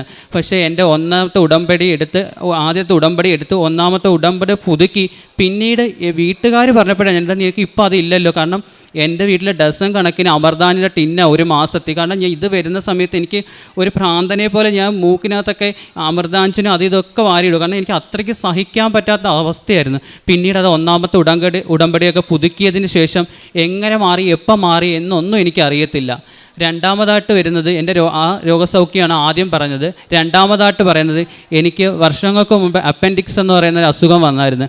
അന്ന് ഞാനത് ഡിപ്ലോമയ്ക്ക് പഠിക്കുന്ന സമയത്ത് ആദ്യമായിട്ട് വന്ന സമയത്ത് എനിക്കത് അറിയാതെ പോയി. വേദനയൊക്കെ തന്നെ അത് സാധാ എന്തോ ആണെന്ന് വിചാരിച്ചു. വേദന അത്ര വന്നിട്ട് പോലും ഞാനത് പറഞ്ഞില്ല. പിന്നീട് സഹിക്കാൻ പറ്റാത്തപ്പോഴാണ് കൊണ്ടുവന്നപ്പോഴാണ് അറിഞ്ഞത് അത് അപ്പൻഡിക്സ് ആണ്, അവിടെ ഹോൾ വീഴും, അതുകൊണ്ട് ഇപ്പോൾ ഓപ്പറേറ്റ് ചെയ്യാൻ പറ്റില്ല. അത് 18 ദിവസം ട്രിപ്പ് മാത്രം ഇട്ടുകൊണ്ട് അങ്ങനെ കിടന്ന് അത് മാറുകയും പിന്നീട് ഇത് വരുവാണെന്നെങ്കിൽ ഇതിന് മുമ്പ് വന്ന് ഓപ്പറേഷൻ ചെയ്യണമെന്ന് പറഞ്ഞു. 2ാമത് വന്ന സമയത്ത് എൻ്റെ എക്സാം സമയത്താണ് അത് വന്നത്. അതുകൊണ്ട് ഞാനതിനെക്കുറിച്ച് അതും ഇതേ കണക്ക് മരുന്നുകൾ കൊണ്ട് മാറുകയും ചെയ്ത് പിന്നീട് ഇപ്പം ഒരു 2 മാസം മുമ്പ് വീണ്ടും എനിക്ക് വേദന വന്ന്. പക്ഷെ ഞാനത് വീട്ടുകാരോട് പറഞ്ഞില്ല. കാരണം ഞാൻ പറഞ്ഞില്ല, ഞാനൊരു വളരെ ട്യൂഷനൊക്കെ എടുത്താൽ പഠിപ്പിക്കുന്നത്. വീട്ടുകാരെ ഇത്ര നാളായിട്ട് വീട്ടുകാർക്ക് എനിക്കൊന്നും കൊടുക്കാൻ പറ്റിയിട്ടില്ല. അതുകൊണ്ട് തന്നെ എനിക്കൊന്നും അവർക്ക് കൊടുക്കാൻ പറ്റിയില്ലല്ലോ. അവരെ കൊണ്ട് ഒന്നും ചിലവാപ്പിക്കാനോ അവർക്ക് ഞാൻ കാരണം ഒരു ദുഃഖം വരുത്തല്ലേ എന്ന് പ്രാർത്ഥിച്ചാണ് ഞാൻ ഓരോ ദിവസവും ജീവിക്കുന്നത്. അതുകൊണ്ട് തന്നെ എനിക്ക് അത് വന്ന സമയത്ത് ഞാൻ പറഞ്ഞില്ല. ബൈബിൾ വായിക്കുമ്പോഴും പ്രാർത്ഥിക്കുമ്പോഴും ഒക്കെ കുനിഞ്ഞിരുന്നിട്ട് പിന്നെ എനിക്ക് നീരാൻ പറ്റുന്നില്ല. പകുതി വരെ നീന്നിരുന്നിട്ട് അത് ഞാൻ ആലോചിക്കുമ്പോൾ വീട്ടുകാർ കാണല്ലേ. എന്നിട്ട് ഞാൻ പ്രാർത്ഥിക്കുമ്പോഴും ഒരു തൈലം തേച്ച് പ്രാർത്ഥിക്കുമ്പോൾ കാരണം എനിക്കിത് മാറ്റിത്തരണം, എനിക്ക് വേറെ വഴിയില്ല. ഞാൻ വീട്ടുകാരുടെ അടുത്ത് പറയത്തില്ല. കാരണം എനിക്ക് ഇനി അവരെ ബുദ്ധിമുട്ടിക്കാനോ അവരുടെ വിഷമം കാണും. ഞാൻ പറഞ്ഞാൽ അവർ തീർച്ചയായിട്ടും ചെയ്യും. പക്ഷേ എനിക്ക് ഇനി അവരെ കൊണ്ട് ഒരിക്കലും ബുദ്ധിമുട്ടിക്കാൻ വരുത്തല്ലേ എന്ന് പ്രാർത്ഥിച്ചിട്ട് 2-3 ദിവസം ഞാൻ അത് നല്ലതുപോലെ തൈലം തേച്ച് പ്രാർത്ഥിച്ച് പിന്നീട് ഇപ്പം ഞാൻ ഈ നേരത്തെ പറഞ്ഞ എപ്പോൾ മാറിയെന്നോ എങ്ങനെ മാറിയെന്നോ എനിക്കറിയത്തില്ല. അതാണ് എൻ്റെ 2ാമത്തെ സാക്ഷ്യമായിട്ട് ഞാൻ പറയുന്നത്. അടുത്തതായിട്ട് പറയുന്ന എൻ്റെ 3ാമത്തെ ഞങ്ങളുടെ വീട്ടിലെ കിണറിൻ്റെ അവസ്ഥ. ഏതാണ്ട് 30 വർഷത്തോളം ഞങ്ങളുടെ വീട് വെച്ചിട്ട് അന്ന് തന്നെ അത്രയും പഴക്കമുണ്ട് ഞങ്ങളുടെ കിണറിനും. പക്ഷേ പിന്നീട് എപ്പോഴോ ഒരു സമയത്ത് അത് വെള്ളം പറ്റുന്ന സമയത്ത് കൂടുതൽ കുഴിച്ച സമയത്ത് പിന്നീട് വരുന്ന വെള്ളമെന്ന് വെച്ചാൽ വേനൽക്കാലം ആകുമ്പോഴത്തേക്കും നമ്മൾ കളർ വെള്ളം കലക്കിയതിനേക്കായി കഷ്ടമായിട്ടാണ് വരുന്നത്. അതെന്ന് വെച്ചാൽ നമുക്ക് ഉപയോഗിക്കാൻ പറ്റും. അത് ഉപയോഗിക്കണമെങ്കിൽ തലേന്ന് നമ്മൾ പിഴിച്ച് വെച്ച് നമ്മൾ അരിച്ച് വൃത്തിയാകണമെങ്കിൽ മാത്രം പറ്റും. പക്ഷേ ആ വെള്ളം കൊണ്ട് നമ്മൾ ചോറ് വെച്ച് കഴിഞ്ഞാൽ വൈകുന്നേരം ആകുമ്പോഴത്തേനും പശയേക്കായി കഷ്ട അവസ്ഥയായി മാറും. അങ്ങനെ ഞാൻ ഇവിടെ ഉടമ്പടി എടുത്ത സമയത്ത് ഉടമ്പടിയൊക്കെ വെച്ച സമയത്ത് അന്നേരവും ഞാൻ അതൊന്നും വെച്ചിട്ടില്ല. കാരണം എനിക്ക് വേറെയും വലിയ കാര്യങ്ങളാണല്ലോ എന്ന് വെച്ചാൽ അതൊക്കെയാണ് വെച്ചത്. പക്ഷേ ഞാൻ വെച്ച കാര്യങ്ങളേക്കായി കൂടുതൽ ബാക്കിയുള്ള കാര്യങ്ങൾ എനിക്ക് സാധിച്ചു തന്നെ. ഈ 2 വർഷം കൊണ്ട് ഞാൻ ഉപ്പ് ഇവിടുന്ന് കൊണ്ടുവന്നത് വിശ്വാസ പ്രമാണം ചൊല്ലി പ്രാർത്ഥിച്ച് ഇടും. ഞങ്ങൾക്ക് വേറെ വഴിയില്ല എന്ന് പറഞ്ഞ് അതുകൊണ്ട് 2 വർഷം കൊണ്ട് എങ്ങനെയാണെന്ന് വെച്ചാൽ, കാരണം ഇതൊക്കെ കൺമുന്നിൽ കാണുന്ന സത്യങ്ങളാണ്. കാരണം ഇത്രയും വർഷം ഞാൻ എൻ്റെ ആ വീട്ടിൽ ജീവിച്ച് കണ്ടതാണ്. അത്രയും മഞ്ഞയായിട്ട് കണ്ട ആ വെള്ളം ഈ 2 വർഷം കൊണ്ട് എങ്ങനെ ഈ ഉപ്പൊക്കെ ഇട്ട സമയത്ത്, അതുകൊണ്ട് ഓരോ വേനൽ ഇപ്പോൾ വരുമ്പോൾ ഈ പ്രാവശ്യം വന്നപ്പോഴും അമ്മ പറഞ്ഞു നേരത്തെ എനിക്ക് രാഹുൽ ഉപ്പിഴണേ, വെള്ളത്തിന് വേറെ ഇതാണ്. ഇപ്രാവശ്യം അതുപോലെ തന്നെ സംഭവിച്ചു. ഇതൊക്കെ കാണുമ്പോൾ അതാണ് നമ്മുടെ സത്യം എന്ന് മനസ്സിലാക്കുന്നത്, കൂടെ ഉണ്ടല്ലോ എന്ന് മനസ്സിലാക്കുന്നത്. അടുത്തതായിട്ട് പറയാൻ വരുന്നത് എൻ്റെ അമ്മൂമ്മയുടെ ഒരു രോഗസൗഖ്യത്തെക്കുറിച്ചാണ് പറയാൻ വരുന്നത്. അമ്മൂമ്മ മാമൻ്റെ വീട്ടിലാണ് താമസിച്ചുകൊണ്ടിരുന്നത്. പെട്ടെന്ന് ഒരു ദിവസം വിളിച്ചിട്ട് പറയുന്നത് ഇങ്ങനെ മോശം പോകുന്നു, വേദന, വയറൊക്കെ വീങ്ങിയിരിക്കുന്നു എന്നൊക്കെ പറഞ്ഞ് അടുത്തുള്ള ഹോസ്പിറ്റലിൽ കൊണ്ടുപോയി. പിന്നെ ഗ്യാസിൻ്റെ അവസ്ഥ എന്നൊക്കെ പറഞ്ഞ് കൊണ്ടുപോയി തിരിച്ചു കൊണ്ടുവന്ന് മാറുന്നില്ല. പിന്നീട് അവിടെ നമ്മൾ ഇത്രയൊരു വലിയൊരു ഹോസ്പിറ്റലിൽ അവിടെ കൊണ്ടുവന്നപ്പോൾ അവർ പറഞ്ഞ് ഇത് അമ്മൂമ്മയ്ക്ക് നട്ടെല്ലിന് കംപ്ലൈൻ്റ് ആണ്, അകന്നിരിക്കുവാണ്, പ്രായം ആയതുകൊണ്ട് തന്നെ മറ്റൊന്നും ചെയ്യാൻ സാധിക്കില്ല, പകരം നിങ്ങൾ കംപ്ലീറ്റ് ബെഡ് റെസ്റ്റ് 45 ദിവസം നന്നായിട്ട് ബെഡ് റെസ്റ്റ് എടുക്കണം. ബെഡ് റെസ്റ്റ് എടുക്കുന്നതിനകത്തിരിക്കുവാണ് കാരണം ഈ 45 ദിവസം കംപ്ലീറ്റ് ബെഡ് റെസ്റ്റ് എടുത്തില്ല എന്നുണ്ടെങ്കിൽ വീണ്ടും ആ ദിവസങ്ങൾ കൂടുമെന്ന് പറഞ്ഞ് നമ്മൾ വീട്ടിൽ കൊണ്ടുവരാൻ. അപ്പോൾ എല്ലാവരും മക്കൾ ഹോം നേഴ്സിന് വെക്കുന്ന കാര്യം പിന്നെ അമ്മ ഒരു മോളും ബാക്കി 2 ആങ്ങളമാരും ഞങ്ങൾ തീരുമാനിച്ചു നമ്മുടെ കടമയെ അത് ചെയ്യേണ്ടത്, വീട്ടിൽ കൊണ്ടുവരാൻ തീരുമാനിച്ച്. അമ്മ പറഞ്ഞ് ഞാൻ നോക്കാം. അപ്പം എനിക്കതാണ് പറയുന്നത്, ഞാൻ അമ്മയുടെ തന്നെ അമ്മേ അങ്ങനല്ല, ദൈവം എനിക്ക് തന്നൊരു അവസ്ഥയല്ല, ദൈവം എനിക്ക് തന്നൊരു കാര്യമാണ്. ഞാൻ ഉടമ്പടി എടുത്തിട്ട് ഈ ഓരോ കാര്യങ്ങൾ പുറത്തു പോയി ചെയ്യുന്നതിനേക്കാൾ വീട്ടിലുള്ളത് ആദ്യം ചെയ്ത് തീർക്കാതെ എങ്ങനെ ഞാൻ പുറത്തു പോയി ചെയ്ത് എനിക്ക് എന്ത് പുണ്യമോ കിട്ടുന്നത്. ഞാൻ അമ്മയ്ക്ക് അന്നൊരു ബുദ്ധിമുട്ടായിരുന്നു, സ്ത്രീ ആയതുകൊണ്ട് അമ്മൂമ്മ ഞാൻ പറഞ്ഞ അങ്ങനെ ഒന്നുമല്ല, നാളെ അമ്മയ്ക്ക് വന്നാൽ ഞാൻ ചെയ്യേണ്ടായോ, അമ്മൂമ്മയ്ക്കും അതൊരു വല്ലാത്തൊരവസ്ഥയാണ്. ഞാൻ കൊച്ചുമോനായി ഞാൻ പറഞ്ഞ അമ്മ അങ്ങനെ ഒന്നുമല്ല, എൻ്റെ അമ്മയ്ക്ക് വന്നാൽ ഞാൻ ചെയ്യണം, ഇതൊക്കെ എനിക്ക് സന്തോഷപൂർവ്വം ഇത് ചെയ്യുന്നതെന്ന് പറഞ്ഞ് അമ്മൂമ്മയെ വീട്ടിലേക്ക് കൊണ്ടുവന്ന് അമ്മൂമ്മയുടെ എല്ലാ കാര്യങ്ങളും അപ്പോഴത്തേക്കും അമ്മൂമ്മയ്ക്ക് യൂറിൻ ട്യൂബ് ഇട്ട് യൂറിൻ ബാഗ് ഇട്ട് അമ്മയുടെ മോഷനെല്ലാം ഞാൻ തന്നെ എടുക്കുന്നത്, ക്ലീൻ ചെയ്യുന്നത്, എല്ലാം ചെയ്യുന്നത് സന്തോഷപൂർവ്വം എനിക്ക് ചെയ്യും. കാരണം എനിക്ക് അതിനകത്ത് അറപ്പോ വെറുപ്പോ ഒന്നും, കാരണം അതാണ് ആ കർത്താവ് എനിക്ക് തന്നെ ഒരു ശക്തിയും സ്നേഹവും അതാണ്. അപ്പോഴത്തേക്ക് ഞാനത് ചെയ്തുകൊണ്ടിരിക്കുന്നു. 45 ദിവസം വേണമെന്ന് പറയുന്നു, അത്രയും കംപ്ലീറ്റ് എല്ലാം വൃത്തിയായിട്ട് ചെയ്തുകൊണ്ടിരിക്കുന്നു. അമ്മയുടെ കൂടെ നിൽക്കുന്നു, ക്ലാസ്സിന് പോവാതെ നിന്ന് തന്നെ ചെയ്യുന്ന കാര്യങ്ങളെല്ലാം ചെയ്തുകൊണ്ടിരിക്കുന്നു. പെട്ടെന്ന് 10ാമത്തെ ദിവസം മോശം പോകണമെന്ന് പറയുന്നു. ഞാനെല്ലാം ചെയ്തു വെച്ചിട്ട് പുറത്തിറങ്ങി. അമ്മൂമ്മ എന്നെ വിളിക്കുന്നു. കഴിഞ്ഞതിന് ശേഷം ചെന്ന് കാണുന്നത് മോശന് പകരം വന്ന് തളം കെട്ടിക്കിടക്കുന്ന ബ്ലഡാണ് കാണുന്നത്. ആദ്യമായിട്ട് കണ്ടത് നമുക്കൊരു പേടിയും വെപ്രാളവും. വീണ്ടും പോകണമെന്ന് പറഞ്ഞ് വീണ്ടും മോശന് ഒരു ബ്ലഡ് വരുന്നു. ഹോസ്പിറ്റലിൽ കൊണ്ടുപോകാനായിട്ട് ആദ്യം കാണിച്ച ഹോസ്പിറ്റലിൽ കൊണ്ടുപോകുമ്പോൾ അവിടെ പറയുന്നത് ഇത് ഉള്ളിൽ നിന്ന് എവിടെയോ ആദ്യത്തെ പരിശോധന അവർ പറഞ്ഞു ഇത് ഉള്ളിൽ നിന്ന് എവിടുന്നോ വരുന്നത് ഞങ്ങൾക്ക് അറിയത്തില്ല, ഇത് നല്ല ചികിത്സയ്ക്ക് എവിടെയും കൊണ്ടുപോകണം, കാരണം എൻഡോസ്കോപ്പി ഉള്ള ഹോസ്പിറ്റലിൽ കൊണ്ടുപോകണം, കാരണം ഇത് എവിടുന്നോ വരുന്നത് എന്തോ ആണ്. കാരണം എൻ്റെ അടുത്ത് ഞാൻ ആ അമ്മൂമ്മയെ നോക്കുന്നതുകൊണ്ട് എൻ്റെ അടുത്ത് ചോദിക്കുന്നത് മോഷന് അല്ല ബ്ലഡ് വന്നതിനകത്ത് മാംസത്തിൻ്റെ അംശം വല്ലതും ഉണ്ടോ വേറെയൊക്കെ ഉണ്ടോ എന്ന്. എനിക്കിതൊന്നും പറയാൻ പറ്റാത്ത അവസ്ഥ. ഞാൻ എന്തൊക്കെയോ പറയുന്നു. അവനെ എൻഡോസ്കോപ്പിയുള്ള ഹോസ്പിറ്റലിൽ കൊണ്ടുപോകണമെന്ന് പറഞ്ഞ് അവിടെ കൊണ്ടുചെല്ലുന്നു. അവിടുന്ന് ഇതൊക്കെ പറയുന്നത് എൻഡോസ്കോപ്പി ചെയ്യാൻ പറയുന്നത്. എൻഡോസ്കോപ്പി ഒന്നും ചെയ്ത് പ്രത്യേകിച്ചൊന്നും പറഞ്ഞില്ല. രണ്ടാമത്തൊരു എൻഡോസ്കോപ്പി ചെയ്തെന്ന് പറഞ്ഞ് അമ്മയ്ക്ക് പ്രത്യേകിച്ച് ഒരസുഖങ്ങളും ഇല്ല. പ്രായമായ ചില സ്ത്രീകൾക്ക് കുടലിൻ്റെ ഭാഗത്ത് ചില തടുപ്പ് പോലെ വരും, അത് പൊട്ടുമ്പോൾ ആ പൊട്ടുന്ന ബ്ലഡാണ് ഈ പോകുന്നത്, അല്ലാതെ പേടിക്കാനുള്ള ഒന്നുമില്ലെന്ന് പറയുന്നു. അപ്പോൾ ആദ്യത്തെ ഹോസ്പിറ്റലിൽ കൊണ്ടുവന്നപ്പോൾ അവർ ട്യൂബും കാര്യങ്ങളും എല്ലാം ഇട്ടിരുന്നതായിരുന്നു. ട്യൂബ് ഇട്ടേന്നൊക്കെ ചോദിക്കുകയും കാര്യങ്ങളൊക്കെ ചോദിക്കുന്നത്. അപ്പം ഞാൻ ഇങ്ങനെ പറഞ്ഞു ആദ്യത്തെ ഹോസ്പിറ്റലിൽ ഇങ്ങനെ കാര്യങ്ങളൊക്കെ പറഞ്ഞായിരുന്നു, ഇങ്ങനെ നട്ടലിന് ഇങ്ങനെ ജോയിൻസിനകത്ത് അകൽച്ച ഉണ്ടെന്നൊക്കെ പറയുകയൊക്കെ ചെയ്യുന്നത്. അതിനു മുമ്പ് തന്നെ വേറൊരു കാര്യം വേണ്ടി അമ്മമ്മ ഇവിടെ കൊണ്ടുവന്ന് നമ്മൾ കിടത്തി ചികിത്സിക്കുന്ന സമയത്തിന് എല്ലാ ദിവസവും തൈലം പുരട്ടിയും ഉപ്പിട്ട് അമ്മമ്മയ്ക്ക് വെള്ളം കൊടുക്കുകയും പ്രാർത്ഥിക്കുകയും. ഞാൻ ബൈബിൾ വായിക്കുന്ന സമയത്ത് അമ്മമ്മയുടെ അടുത്ത് നിന്ന് ബൈബിൾ വായിക്കുകയും അല്ലെങ്കിൽ ഫ്രണ്ടിലാണെങ്കിൽ തന്നെ ഉറക്ക ബൈബിൾ വായിക്കുക അമ്മയ്ക്ക് കേൾക്കത്ത രീതിയിലൊക്കെ ചെയ്തിട്ടാണ്. അപ്പോൾ അമ്മയ്ക്ക് ബ്ലഡ് വന്നി കൊണ്ടുപോകുന്ന സമയത്ത് ഞാൻ അമ്മമ്മയ്ക്ക് തൈലവും കാര്യങ്ങളും എല്ലാം പുരട്ടി കൊടുത്ത് ഒന്നും വരുത്തല്ലേ എന്ന് പറഞ്ഞു. കാരണം ഞാൻ നോക്കിയ അമ്മൂമ്മയെ, അപ്പോൾ വേറെ ഒന്നും വരുത്തല്ലേ എന്ന് പറഞ്ഞിട്ടാണ് ഞാൻ വിടുന്നത്. അപ്പോൾ അവിടെ ചെന്ന് ഹോസ്പിറ്റലിൽ പോയി ഒന്നുമില്ല. അതുപോലെ തന്നെ ആദ്യ ഹോസ്പിറ്റലിൽ യൂറിൻ ബാഗും ട്യൂബെല്ലാം ഇട്ടു. അപ്പോൾ അവർ ചോദിക്കുന്നത് എന്തിനാ, രണ്ടാമത്തെ ഹോസ്പിറ്റലിൽ കൊണ്ടുവന്നപ്പോൾ ചോദിക്കുന്നത് എന്തിനാ ഈ യൂറിൻ ബാഗൊക്കെ ഇട്ടേക്കുന്നത്, അമ്മൂമ്മയ്ക്ക് വേറെ വല്ല പ്രശ്നമുണ്ട്. അപ്പോൾ ഞാൻ അങ്ങനെ പറഞ്ഞു ആദ്യ ഹോസ്പിറ്റലിൽ ചെന്നപ്പം ഇങ്ങനെ നട്ടലിന് കംപ്ലയിൻ്റ് ഉണ്ട്, അതുകൊണ്ട് അനങ്ങളിൽ 45 ദിവസം കിടക്കണം. അപ്പോൾ അവർ പറഞ്ഞു ഒരിക്കലും ഇങ്ങനെ കിടക്കത്തില്ല, നട്ടലിന് കംപ്ലയിൻ്റ് ഉള്ള ഒരു വ്യക്തിയാണെങ്കിൽ വേദനയും കാര്യങ്ങളും ഒക്കെ ആയിട്ട് അവർക്ക് ഇരിക്കാനോ കിടക്കാനോ ഒന്നും പറ്റില്ല, കെട്ടിയെല്ലാം വെക്കുമെന്ന് പറഞ്ഞ്. അവർ പറഞ്ഞു ഇവിടെ ചെയ്യണമെന്ന് നോക്കണം, എക്സ്റേ എടുത്ത്. അപ്പോൾ ഇതാരാ പറഞ്ഞു ഒരു കുഴപ്പമില്ല. അങ്ങനെ ട്യൂബും എല്ലാം എടുത്ത് കിടന്നു പോയ അമ്മൂമ്മ അന്ന് എണീച്ച് 12ാമത്തെ ദിവസം തിരിച്ച് നടന്ന് വീട്ടിൽ വന്ന് ഇന്നും പയറുപോലെ നിന്ന് അവനവൻ്റെ കാര്യങ്ങൾ ചെയ്ത് സന്തോഷത്തോടെ ജീവിക്കുന്നത്. അതാണ് എൻ്റെ അടുത്ത സാക്ഷ്യങ്ങൾ പറയുന്നത്.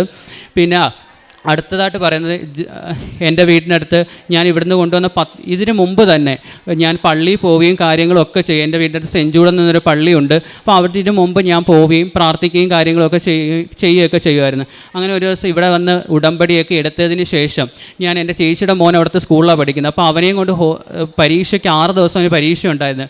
പരീക്ഷയ്ക്ക് പോകുന്ന സമയത്ത് ഞാൻ അവനെ കൊണ്ടാക്കിയിട്ട് അവിടെ ഇരിക്കും, കാരണം അവൻ്റെ പരീക്ഷ തീർന്നിട്ട്. അപ്പോൾ അവിടെ ഇരുന്ന് പ്രാർത്ഥിക്കുകയും കാര്യങ്ങളൊക്കെ ചെയ്യും. ആ സമയത്ത് ഇവിടുത്തെ ജപമാല റാലി വരാറൊക്കെ ആയിരുന്നു. അപ്പോഴത്തേക്ക് എനിക്ക് ഒരു കൊന്ത വേണം. അപ്പോൾ നമുക്ക് എല്ലാവർക്കും ഒരു കൊന്ത കാശ് കൊടുത്ത് വാങ്ങാനും ഒക്കെ സാധിക്കുന്നതാണ്. ഞാൻ അവിടെ പറഞ്ഞ്, മാതാവേ, ഞാൻ 7 ദിവസമുണ്ട്, ഇനി ഒരു 6 ദിവസം പരീക്ഷയുണ്ട്, ഞാൻ ഈ 6 ദിവസം പരീക്ഷ അവനെ കൊണ്ട് കഴിഞ്ഞ് പോകുന്നതിന് മുമ്പ് എനിക്കൊരു കൊന്ത തരണേന്ന് പറഞ്ഞു. കൊന്ത എന്നെ കൊണ്ട് കാശ് കൊടുത്ത് വാങ്ങാൻ സാധിക്കാത്തതുകൊണ്ടല്ല, ഒരു കൊന്ത ഇവിടുന്ന് കിട്ടുവാണെങ്കിൽ ഞാനത് അത്രത്തോളം പുണ്യം അവിടുത്തെ ഹൃദയത്തിൽ നിന്ന്, അവിടുത്തെ സ്വർഗത്തിൽ നിന്ന് തരുന്നതാണെന്ന് വിചാരിച്ചു. അതൊരു കഫത്തിൽ നിന്നോ മലത്തിൽ നിന്നോ മൂത്രത്തിൽ നിന്നോ എന്ത് വീട്ടിൽ കിട്ടിയാൽ ഞാനത് പൊന്നുപോലെ സ്വീകരിക്കുമെന്ന് പറഞ്ഞു. അങ്ങനെ അവിടുത്തെ എല്ലാ ദിവസവും 6 ദിവസവും 5 ദിവസവും എല്ലാ ദിവസവും അവിടുത്തെ ഓരോ ദിവസം ഈശോയെയും മാതാവിനെയും ഔസേപ്പുജാരൻ പിതാവ് ഉണ്ണിയേശനെയും കൊണ്ട് നിൽക്കുന്നതൊക്കെ തൊഴുത് പ്രാർത്ഥിക്കും. 5-ാമത്തെ ദിവസമായപ്പം ഞാൻ നോക്കാൻ നേരത്ത് ഒരു കൃപാസന പത്രം ഇവിടെ കിടക്കുന്ന പടിയിൽ കിടക്കും. ഞാനത് എടുത്തിട്ട് പറഞ്ഞു, അവനെ 6 ദിവസം പറഞ്ഞ് എന്തോ എനിക്ക് സംഭവിക്കാൻ, ഇതുമായിട്ട് ബന്ധപ്പെട്ട് എന്തോ സംഭവിക്കാൻ പോകണം, അതിന് മുമ്പുള്ള ഒരു അടയാളമാണല്ലോ പത്രം എന്ന് പറഞ്ഞ്. ഇനി ഒരു ദിവസവും കൂടെ ഉള്ള 6 ദിവസം. പിറ്റേ ദിവസം ഞാൻ ചെന്ന് അതേ കണക്ക് പ്രാർത്ഥിച്ചു, ഈശോയെ പ്രാർത്ഥിച്ച് മാതാവിനെ പ്രാർത്ഥിച്ച് ഉണ്ണിയേശുവിൻ്റെ പിതാവിൻ്റെയും ചെന്നപ്പം ഉണ്ണിയേശുവിൻ്റെ കഴുത്തിൽ ഒരു കൊന്ത കിടക്കുന്നു. എനിക്ക് അത്രത്തോളം സന്തോഷം കണ്ടും ഞാൻ കരഞ്ഞവിടെ നിന്ന്. ഭഗവാനെ, ആ കൊന്ത ഞാൻ ഇന്നും ഉപയോഗിക്കുകയും ഇന്നും അത് എത്രയോ വർഷമായിട്ട് ഇന്നും ഞാൻ ആ കൊന്ത ഉപയോഗിച്ചാണ് കൊന്ത എല്ലുകയും ജപമാല റാലിയിൽ പങ്കെടുക്കുകയും എല്ലാം ചെയ്യുകയും കാര്യങ്ങളുമൊക്കെ ചെയ്യുന്നത്. എനിക്ക് കിട്ടിയ ഒരു പുണ്യം വെച്ചാൽ 7 ഉടമ്പടിയിലും 2 ഉടമ്പടിയിലും എനിക്ക് മാതാവിനെ കയ്യിൽ എന്താണ്ട ഭാഗ്യവും, 5 ഉടമ്പടിയിലും ഓരോ തിരി വസ്തുക്കളെല്ലാം 5 ഉടമ്പടിയിലും എനിക്ക് എല്ലാം എടുക്കാനുള്ള ഭാഗ്യവും എനിക്ക് കിട്ടി. അങ്ങനെ എത്ര പേർക്ക് കിട്ടിയിട്ടോ എനിക്കറിയത്തില്ല. 7 ഉടമ്പടിയിൽ 2 പ്രാവശ്യം മാതാവും 5 പ്രാവശ്യം ഓരോ വസ്തുക്കളും എടുക്കാൻ, പുണ്യമായ ഓരോ വസ്തുക്കളും ഏന്താനുള്ള ഭാഗ്യം എനിക്കുണ്ടായി. അത്രയുണ്ട്. പിന്നീട് ഓരോ പ്രാവശ്യവും പലപ്പോഴായിട്ട് മാതാവിൻ്റെ സാന്നിധ്യങ്ങൾ മെഴുകുതിരിയിലും മഴവില്ലായും ഒക്കെ സാധിക്കുന്നുണ്ട്. അതൊക്കെ എനിക്ക് ഏറ്റവും വലിയ പുണ്യമായിട്ട് ഞാൻ കരുതുന്നു.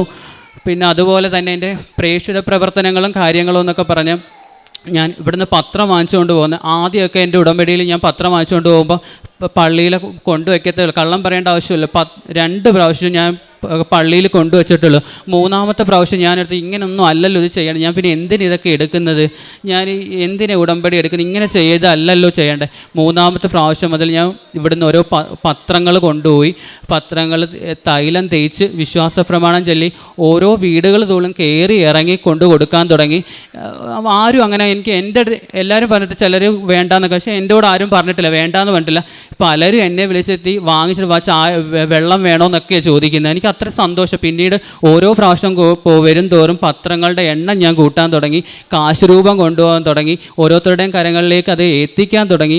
അങ്ങനെ ഓരോ കാര്യങ്ങൾ ചെയ്യാൻ തുടങ്ങി. ഈ കഴിഞ്ഞ പ്രാവശ്യം ഉടമ്പടി പുതുക്കാൻ വന്നപ്പോൾ എനിക്ക് കിട്ടിയത് 3 കെട്ട് പത്രം കിട്ടി. അപ്പം സാധാരണ ചിലപ്പോൾ 4 കെട്ട് പത്രം തരും. അപ്പോൾ എനിക്കിപ്പോൾ തികയുന്നില്ല പത്രം കൊടുക്കാനായിട്ട്. അപ്പോൾ ഞാൻ പ്രാർത്ഥിച്ചു, എനിക്ക് മാത്രം ഇതെന്ത് 1 കെട്ട് കുറവാണോ എന്ന് പ്രാർത്ഥിച്ചിട്ട് ഞാൻ ഇവിടുന്ന് പോയി പള്ളിയിൽ പോയി. ഞാൻ എന്ന് പറഞ്ഞാൽ പള്ളിയിൽ പോയി പ്രാർത്ഥിച്ചിട്ടാണ് പത്രം കൊടുക്കുന്നത്. അവിടെ ചെന്നപ്പോൾ 2 കെട്ട് പത്രം ആ പള്ളിയിലിരിക്കുന്നത്. അങ്ങനെ മൊത്തം 6 കെട്ട് പത്രമായിട്ട് ഞാൻ അവിടെ കൊടുത്ത് സന്തോഷത്തോടെയാണ് വരുന്നത്. പിന്നീട് എല്ലാവരും സോഷ്യൽ മീഡിയ ഉപയോഗിക്കുന്ന കൂടുതലും പേര് പലരും, പക്ഷേ ഞാൻ സോഷ്യൽ മീഡിയ ഉപയോഗിക്കുന്നത് എനിക്ക് ഇതുപോലത്തുള്ള കാര്യങ്ങൾ പറയാനും, എനിക്ക് അറിയാത്ത പലരും ഇവിടെ വന്ന് ഉടമ്പടി എടുത്തോളൂ. എൻ്റെ ഏറ്റവും അടുത്ത കൂട്ടുകാർ, പക്ഷേ ഞങ്ങൾ ഇന്നുവരെ കണ്ടിട്ടില്ല. ഞങ്ങൾ ഫോണിലൂടെയുള്ള ഈ സംഭാഷണം മാത്രമേ ഉള്ളൂ. ഞാൻ എപ്പോഴും പറയും മാതാവിനെക്കുറിച്ചും കാര്യങ്ങൾ ഇന്നും ഞാൻ പറഞ്ഞിട്ടാണ് വന്നേ. ഇന്നലെ അവരിവിടെ വന്ന് ഉടമ്പടി പുതുക്കി, അങ്ങനെയൊക്കെ ഓരോ കാര്യങ്ങൾ എനിക്ക് ചെയ്യാൻ സാധിക്കുന്നുണ്ട്. അതൊക്കെ പുണ്യമായിട്ട് ഞാൻ കരുതുന്നു. വ്യക്തിപരമായി വന്ന മാറ്റമെന്ന് വെച്ചാൽ ഒരുപാട് മാറ്റങ്ങളാണ് വന്നതെന്ന് വെച്ചാൽ, ഞാൻ ബൈബിൾ വായിക്കുന്നതൊക്കെ ഇവിടുന്ന് ആദ്യമേ പുതിയ നിയമത്തിൻ്റെ ഒരു ബൈബിൾ വാങ്ങിച്ചുകൊണ്ട് പോയി അത് കംപ്ലീറ്റ് ചൊല്ലി തീർത്ത്, രണ്ടാമത് ഇവിടെ നിന്ന് ഞാനൊരു വലിയ ബൈബിൾ വാങ്ങിച്ചുകൊണ്ട്. അപ്പോൾ ഇതൊക്കെ കാണുമ്പോൾ അമ്മയൊക്കെ എൻ്റെ അടുത്ത് ചോദിക്കും, രാഹുൽ ഇങ്ങനെ ചെയ്യുമോ? ഞാൻ പറയും, ഇങ്ങനെയാണ് അമ്മ ചെയ്യേണ്ടത്, നമ്മൾ അറിയാത്ത പല കാര്യങ്ങളും ഉണ്ട് ഇതിനെക്കുറിച്ച്.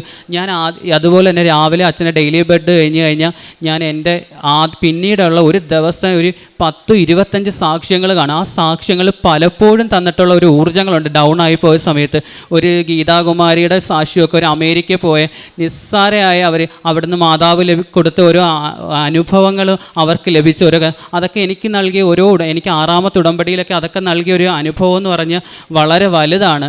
അതുപോലെ തന്നെ ബൈബിളൊക്കെ ഞാൻ എൻ്റെ റൂമിൽ മാത്രമായിരുന്നു, ഞാൻ എൻ്റെ കാര്യങ്ങൾ കഴിഞ്ഞ റൂമിൽ വന്നിരുന്ന് ഈ അന്നത്തെ ഫുള്ള് ഒരുപാട് സാക്ഷ്യങ്ങൾ ചെല്ലും. അപ്പോൾ അമ്മ എങ്ങനെ ചോദിച്ചപ്പോൾ എൻ്റെ മനസ്സിൽ ഞാൻ ഇങ്ങനെ അല്ലല്ലോ, ഞാൻ പിന്നീട് എൻ്റെ റൂമിൽ നിന്ന് മാറി ഞാൻ അവിടുത്തെ അടുക്കളയിൽ അമ്മയുടെ അടുക്കളയിൽ പോയി സാക്ഷ്യങ്ങൾ അവിടെ വെച്ച് കേൾക്കാനും അമ്മയ്ക്ക് സഹായിച്ചപ്പോൾ അമ്മയ്ക്ക് അത് മനസ്സിലായി എന്താണ് ഇവിടെ ചെയ്യേണ്ടത്, എങ്ങനെയാണ് ചെയ്യേണ്ടത്, ഇതൊക്കെയാണെന്ന് മനസ്സിലായി. അമ്മയും അതിനെക്കുറിച്ച് കൂടുതൽ അറിയാൻ തുടങ്ങി. അപ്പോൾ അമ്മയ്ക്ക് ആ ചോദ്യം പറഞ്ഞു, ഇവൻ എന്തുകൊണ്ട് ഇങ്ങനെ ചെയ്യുന്നു എന്നൊക്കെ പറയാൻ തുടങ്ങി. അമ്മയും ഇതിനെക്കുറിച്ച് പ്രാർത്ഥിക്കാൻ തുടങ്ങി. അതൊക്കെ ഒരു വലിയ, ഞാൻ സാധാരണ അച്ഛനും അമ്മയൊക്കെയാണ് മക്കൾക്ക് ഇത്. ഇപ്പം ഞാൻ മുഖേന എൻ്റെ വീട്ടുകാരും മറ്റുള്ളവരെയൊക്കെ അറിയുന്നു പറഞ്ഞാൽ എനിക്കത് വളരെ സന്തോഷമാണ്. വളരെ സന്തോഷത്തോടെ ഞാനിത് ചെയ്യുന്നു. കാരുണ്യ പ്രവൃത്തികൾ എന്ന് വെച്ചാൽ അതും ഒരു വലിയ ഇതാണ്. ഞാനിത് എൻ്റെ പണ്ട് മുതൽ ഓരോ കാര്യങ്ങളൊക്കെ ചെയ്യണമെന്ന് ആഗ്രഹിച്ച സമയത്തൊക്കെ എനിക്ക് ചെയ്യാൻ സാധിച്ചിട്ട് എങ്ങനെയെന്ന് പറയും. പക്ഷേ അതൊക്കെ എനിക്ക് സാധിച്ചു കിട്ടിയത് ഈ കൃപാസനം ഈ പുണ്യഭൂമി വന്നതിന് ശേഷം അമ്മയെ അറിഞ്ഞപ്പോഴാണ്. അതും എനിക്കിതാണ്. ആദ്യമായിട്ട് ഞാനൊരു ഓൾഡ് ഏജ് ഹോമിൽ പോകുന്ന സമയത്ത് എനിക്ക് ഒന്നും അറിയത്തില്ല. ഞാൻ പ്രാർത്ഥിച്ചുകൊണ്ട് പോയ ഭഗവാനെ, മാതാവേ, എനിക്കിത് കൊണ്ടുകൊടുത്ത് ഇട്ടെറിഞ്ഞിട്ട് പോരാൻ ഇടവരുത്തല്ലേ, എന്തെങ്കിലുമൊക്കെ എനിക്ക് ചെയ്ത് അവർക്ക് കൊടുക്കണം, അതിനെ എനിക്ക് സഹായിക്കണം. എനിക്ക് സന്തോഷത്തോടെ ഞാൻ ഈ പോകുന്നത് തിരിച്ച് സന്തോഷത്തോടെ വന്ന് എനിക്ക് നന്ദി പറയാൻ സാധിക്കണമെന്ന് പറഞ്ഞു. അതിനുശേഷം ഞാൻ അന്ന് അവിടെ ചെന്ന് അവരെ ഞാൻ അരിയും പച്ചക്കറികളും ഒക്കെ കൊണ്ടുപോയി എൻ്റെ ഇന്ന് വാങ്ങിച്ച് ശരി പൊയ്ക്കുമെന്ന് പറഞ്ഞു. അപ്പം ഞാൻ പറഞ്ഞു, അല്ല എനിക്ക് ഇവിടെയൊക്കെ ഒന്ന് കാണണം, ഇവരെയൊക്കെ ഒന്ന് കാണണം. അപ്പോൾ അവർ പറഞ്ഞു ശരി, അതിനെന്താ. അപ്പോൾ അവന് അനു എന്ന് പറഞ്ഞൊരു പയ്യനെ വിളിച്ച്. അപ്പോൾ അവിടെ അതാണ് ഞാൻ ഞെട്ടിപ്പോയ കാര്യമാണ്. എൻ്റെ കൂടെ അക്ഷരം പഠിക്കുന്ന സമയം തൊട്ട് 10ാം ക്ലാസ് വരെ ഒരു ബെഞ്ചിൽ നിന്ന് പഠിച്ച് എൻ്റെ ഒരു കൂട്ടുകാരനാണ് അവിടുത്തെ ആ സ്റ്റാഫ് എന്ന് പറഞ്ഞ്. അതാണ് മാതാവ് എനിക്ക് തന്നെ ഏറ്റവും വലിയ സന്തോഷം. ഞാനും ഞെട്ടി അവന്, കാരണം ഞാനും അവൻ തമ്മിൽ 1 കിലോമീറ്റർ വീടിൻ്റെ വ്യത്യാസമുള്ളൂ. എന്നിട്ട് ഞങ്ങൾ രണ്ടുപേരും അറിഞ്ഞതില്ല. അവൻ അവിടെ ജോലി ഞാനും അറിഞ്ഞില്ല. അവിടെ ചെന്നപ്പോഴാണ് മാതാവ് എനിക്ക് അങ്ങനെയും തന്ന് സഹായിച്ചു.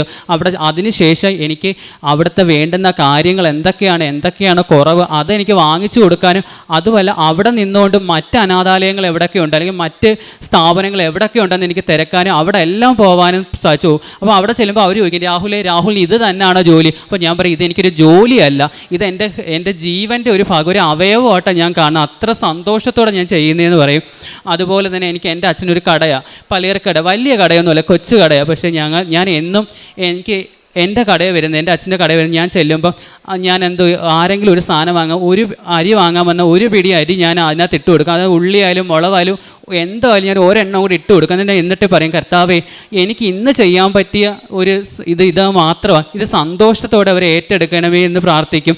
അങ്ങനെയൊക്കെ ഇന്നും തുടർന്ന് പോകുന്ന എൻ്റെ ജീവിതം. അതുപോലെ തന്നെ ഇനി വരുന്ന മാസങ്ങൾ അല്ലെങ്കിൽ ഇനി വരുന്നത്, അതുപോലെ തന്നെ എൻ്റെ ജപമാല റാലി, ഞാനിപ്പോൾ എൻ്റെ 3 ജപമാല റാലി കഴിഞ്ഞ് ഈ കൊന്ത ഉപയോഗിച്ച് ഒരു വെള്ളം പോലും കുടിക്കാതാണ് ഞാൻ ഈ 3 ജപമാല റാലിയും പങ്കെടുത്ത് അവിടെ ചെന്നിട്ടാണ് കാപ്പിയും പണ്ണും കഴിയുക. അല്ലാതെ രാവിലെ ഞാൻ അവിടുന്ന് ഓരോ ജപമാല റാലിയും ഉപവാസം എടുത്തുകൊണ്ടാണ്, ഒരു വഴിയിലോ ഒന്നും വെള്ളം കുടിച്ചല്ല, എല്ലാം ഉപവാസം എടുത്തുകൊണ്ട് അത്രയും പുണ്യമായിട്ടാണ് ഇത് കരുതുന്നത്. ഈ ആയുസ് മുഴുവൻ അമ്മയോട് അപ്പയോട് ചേർന്ന് നിന്ന് അവിടുത്തെ അനുഗ്രഹത്തിൽ ജീവിക്കാൻ, ഈ ഭൂമിയിലോട്ട് ഞാൻ പിറന്നു വന്നപ്പോൾ ഉടമ്പടിയിലോ ഒന്നുമല്ല ജീവിച്ചത്, ഒന്നും അറിയാതെ പിറന്നു വന്ന് ഇത്രയും നാളും ജീവിച്ച്. പക്ഷേ ഇവിടെ വന്ന് ഉടമ്പടി എടുത്തപ്പോഴാണ് ജീവിതം എന്തുവാണെന്ന്, എങ്ങനെ ജീവിക്കണമെന്നും ഒക്കെ അറിഞ്ഞു തുടങ്ങി. ഇനി ഈ ഭൂമിയിൽ ഞാൻ ഏറ്റവും പ്രാർത്ഥിക്കുന്നതാ, ഈ ജീവനുള്ളിടത്തോളം കാലം ഉടമ്പടിയിൽ സത്യസന്ധമായി നിന്നുകൊണ്ട് എൻ്റെ കാര്യങ്ങളെക്കാൾ കൂടുതലും മറ്റുള്ളവർക്ക് ചെയ്ത് ഓരോ ദിവസവും ഓരോ മക്കളുടെ കരങ്ങളിലേക്ക് എൻ്റെ അപ്പയെ എനിക്ക് പറഞ്ഞും പകർന്നും കൊടുക്കാൻ സാധിക്കണേ എന്ന് പ്രാർത്ഥിച്ചുകൊണ്ട് എല്ലാ നന്ദിയും പറഞ്ഞ് ഇനിയും ഞാൻ ഒരുപാട് സാക്ഷ്യങ്ങളോട്ട് ഇവിടെ വരുമെന്ന് ഉത്തമ ബോധ്യമുണ്ട്. നിർത്തുന്നു. യെശയ്യാ പ്രവാചകൻ്റെ പുസ്തകം 58-ാം അധ്യായം 11-ാം തിരുവചനത്തിൽ, കർത്താവ് നിന്നെ നിരന്തരം നയിക്കും, മരുഭൂമിയിലും നിനക്ക് സമൃദ്ധി നൽകും, നിൻ്റെ അസ്ഥികളെ ബലപ്പെടുത്തും, നനച്ചു വളർത്തിയ പൂന്തോട്ടവും വറ്റാത്ത നീരുറവയും പോലെയാകുന്നേ. രാഹുൽ കൊല്ലത്ത് നിന്ന് വന്ന് തൻ്റെ ജീവിതത്തിൽ ഉടമ്പടിയിലൂടെ താനൊരു നൂതന വ്യക്തിയായി മാറിയത് ഈ മകൻ ഈ അൾത്താരയിൽ പങ്കുവയ്ക്കുകയാണ്. അത് ഒത്തിരി സന്തോഷത്തോടെയാണ്. രാഹുലിൻ്റെ ഓരോ വാക്കുകളും ദൃഢചിത്തതയാണ് നമുക്ക് കാണുവാൻ കഴിയുക. അതും വളരെ ബോധ്യത്തോടെ താൻ പറയുന്നു, താൻ മറ്റൊരു വ്യത്യസ്തനായ വ്യക്തിയായിട്ട് മാറിയതിൽ തൻ്റെ കുടുംബത്തിൻ്റെ മുൻപിൽ, തൻ്റെ കൂട്ടുകാരുടെ മുൻപിലൊക്കെ താൻ വ്യത്യസ്തതയുള്ളൊരു വ്യക്തിയായി. അത് മറ്റൊന്നും കൊണ്ടല്ല, ദൈവത്തെ സ്നേഹിക്കുന്നതിന് താൻ എങ്ങനെയാണ് അത് പിന്നീട് തൻ്റെ സഹജീവികളോടുള്ള കരുണയായി, കരുതലായി തൻ്റെ ജീവിതത്തിൽ മാറുമ്പോൾ അവിടെ ഈ ചെറുപ്പക്കാരൻ വ്യത്യസ്തത കൈവരിക്കുകയാണ്. അങ്ങനെ വിശേഷവിധിയായി തൻ്റെ ജീവിതത്തിൽ താൻ ചെയ്യുന്ന കുറേയേറെ കാര്യങ്ങൾ അത് വളരെ ദൈവസ്നേഹത്തോടെ മാത്രം ഈ മകൻ ചെയ്യുന്നു. അതുകൊണ്ട് തന്നെയാണ് നാം കേട്ട തിരുവചനവും വീണ്ടും 58-ാം അധ്യായത്തിൽ തന്നെ എന്താണ് ഉപവാസം എന്ന് പറയുന്നുണ്ട്. 7 മുതലുള്ള തിരുവചനങ്ങളിൽ വിശക്കുന്നവനുമായി ആഹാരം പങ്കുവയ്ക്കുകയും ഭവനരഹിതനെ വീട്ടിൽ സ്വീകരിക്കുകയും നഗ്നനെ ഉടുപ്പിക്കുകയും സ്വന്തക്കാരിൽ നിന്ന് ഒഴിഞ്ഞു മാറാതിരിക്കുകയും ചെയ്യുന്നതല്ലേ അത്? അപ്പോൾ നിന്റെ വെളിച്ചം പ്രഭാതം പോലെ പൊട്ടിവിരിയും, നീ വേഗം സുഖം പ്രാപിക്കും. നിന്റെ നീതി നിന്റെ മുൻപിലും കർത്താവിൻ്റെ മഹത്വം നിന്റെ പിൻപിലും നിന്നെ സംരക്ഷിക്കും. നീ പ്രാർത്ഥിച്ചാൽ കർത്താവ് ഉത്തരമരുളും, നീ നിലവിളിക്കുമ്പോൾ ഇതാ ഞാൻ എന്ന് അവിടുന്ന് മറുപടി തരും. ഇതാണ് ഇന്ന് രാഹുലും ഇവിടെ പറയുക.